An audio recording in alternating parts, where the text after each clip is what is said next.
गटार प्रश्नावर समाजवादी पार्टीचे जिल्हा अध्यक्ष जोएब जमादार यांचे आमरण उपोषण सुरूच। श्रीरामपूर शहरातील अजमत फातेमा परिसरातील गटार समस्येच्या निषेधार्थ समाजवादी पार्टीचे जिल्हा अध्यक्ष जोएब जमादार यांनी दिनांक 15 जून 2026 पासून सुरू केलेले आमरण उपोषण आज बुधवार दिनांक 17 जून तिसऱ्या दिवशीही सुरूच आहे। मात्र 3 दिवस उलटूनही नगरपालिका प्रशासन, सत्ताधारी नगरसेवक, नगराध्यक्ष तसेच काँग्रेसचे आमदार यांनी या गंभीर प्रश्नाकडे अद्याप दुर्लक्ष केल्याचा आरोप स्थानिकांनी केला आहे। अजमत फातेमा येथील गटार समस्या दीर्घकाळ प्रलंबित असून यामुळे नागरिकांना मोठ्या प्रमाणात त्रास सहन करावा लागत आहे। या पार्श्वभूमीवर जोएब जमादार यांनी आमरण उपोषणाचा मार्ग अवलंबला आहे। दरम्यान उपोषणाचा तिसरा दिवस सुरू असताना त्यांची प्रकृती खालावत असल्याची माहिती समोर येत आहे। या संदर्भात संतप्त नागरिकांनी तीव्र प्रतिक्रिया व्यक्त करत श्रीरामपूर नगरपालिका व नगराध्यक्ष हे अजमत फातेमा शाळा व्यवस्थापनापेक्षा लहान आहेत का? शाळा व्यवस्थापनाच्या दबावाखाली प्रशासन नागरिकांना वाऱ्यावर सोडत आहे का, असा सवाल नागरिकांनी उपस्थित केला आहे। दरम्यान आज नागरिकांनी माता भगिनींसह मोठ्या संख्येने नगरपालिका कार्यालयाबाहेर जमून घंटानाद आंदोलन करत प्रशासनाचा निषेध केला। या आंदोलनामुळे परिसरात तणावपूर्ण वातावरण निर्माण झाले होते।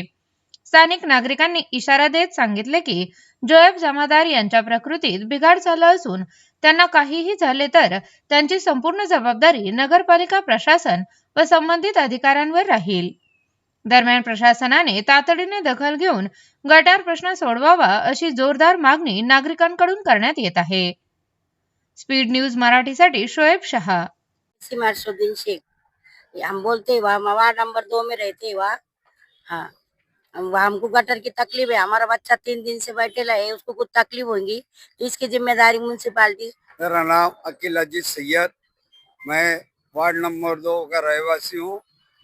आज से 50-60 साल से जो वहाँ पे हम रहने वाले हैं, वहाँ की जो गटर थी, ये जो आज उपोषण को हमारा तीसरा दिन है, ये जो गटर के वास्ते उपोषण को बैठे ले कि जिंदगी में 50-60 साल पहले जिंदगी में ऐसा वक्त आया कि गटर के लिए वार्ड नंबर 2 के मसूरत को बाहर आना पड़ा। ये नगर सेवक क्या कर रहे हैं? ये एक स्कूल प्रशासन के दबाव में इतना आके प्रशासन इतना दबाव में एक स्कूल के लिए 3-4 मतदान के लिए तुम 500 मतदान के वाटोले कर रहे ले। ये जी शाळा आहे हे अजमत फातेमा इंग्लिश मीडियम शाळा आहे आणि याचे जे चेअरमन आहे डॉक्टर मोहसिन यांना आम्ही वारंवार आहे ना आमची बैठकी झाले। आमचे बैठकीत आहे ना प्रत्येक वेळेस फक्त आम्हाला आश्वासन देण्यात आलेले। तर आमचं म्हणणं एवढंच आहे का आम्हाला आमचं काम लवकरात लवकर करून द्यायला पाहिजे ते, आणि याची दखल नगरपालिका आणि प्रशासनाने याची दखल घेऊन आमचं काम पूर्णपणे एकदम आम्हाला आहे ना निवारण करून देणं यांचं काम आहे। कारण आम्ही सगळे इथले जे रहिवासी आम्ही सतत यांना आहे ना मतदान करत आलोय आणि आम्ही ना आजपर्यंत ना यांना कधी त्रास दिलेला नाही। तर आमचं काम आहे ना इथं झालं पाहिजे। आणि हे जे आम्ही 3 दिवस, आता आमचा तिसरा दिवस आहे, आता येथे जोएब जमादार हे जे आमचे भाऊ आहे हे आज तिसरा दिवस आहे उपोषणाचा, आमरण उपोषणाचा। तर यांच्या तब्येतीला, यांच्या जीवाला काही धोका झाला तर याचा जबाबदार नगरपालिका प्रशासन राहील, आणि यांना काय दुखापत झाली तर आम्ही तीव्र आंदोलन करू। याच्यानंतर ताज्या बातम्यांकरिता सबस्क्राइब बटन दाबून YouTube चॅनल सबस्क्राइब करा।